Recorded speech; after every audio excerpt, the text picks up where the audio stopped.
kulipa mishahara, kulipa kodi, kulipa halmashauri za afya, kulipa watendakazi ama wanakandarasi, na haya yote yataweza tu kupata matibabu iwapo sheria ambayo ndugu yangu seneta analeta itaweza kufanya kazi.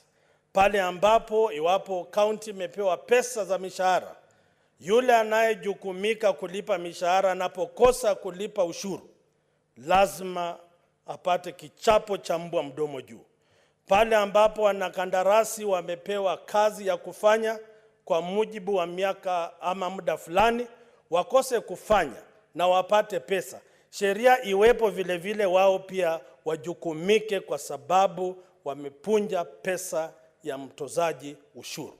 Kwa hayo mengi, ningependa kuunga mkono hoja ya wakili Senator Mungatana, na vile vile kabla sijasahau, katika majukumu ya serikali kulikuwa na 30% ya vijana kupata kandarasi, wanawake walemavu.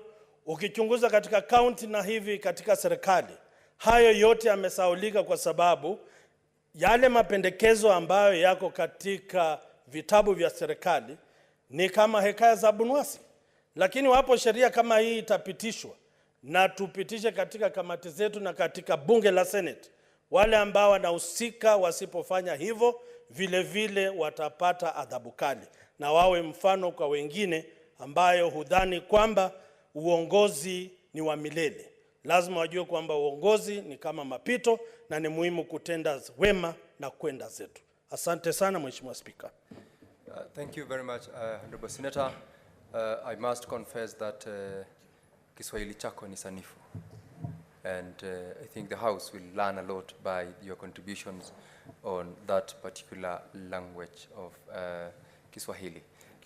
Honorable Senator Mandago. Thank you very much, Mr. Speaker. Mr. Speaker, I rise to support a bill by Senator Mungatana.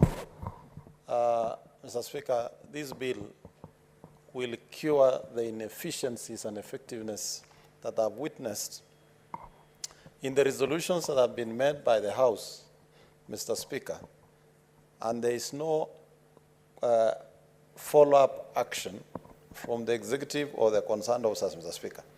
Considering the number of government institutions that we have to engage as a House, Mr. Speaker, and considering, Mr. Speaker, for example, the President, the number of ministries, semi-autonomous government agencies that it needs to supervise, Mr. Speaker, I think this bill, Mr. Speaker, will not only help this House to ensure that the resolutions are followed up with action, Mr. Speaker, but it will also help the executive in the execution of their plans, because civil servants, heads of government institutions, will have no place to hide because the law will catch up with them, Mr. Speaker.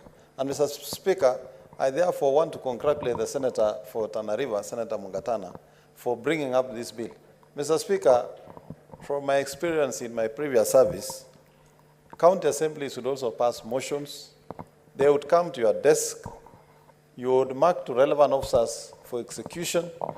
But because of the exigencies of work, you might not be in a position to remember all motions that have been passed and moved for action, Mr. Speaker.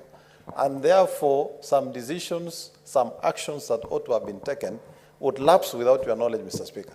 Mr. Speaker, this bill will not only cure that, and I hope, Mr. Speaker, we shall also find a way of making sure that the same is replicated in counties, so that also heads of departments in counties can be taken to account whenever resolutions of motions of county assemblies are also not followed up with the requisite action, Mr. Speaker.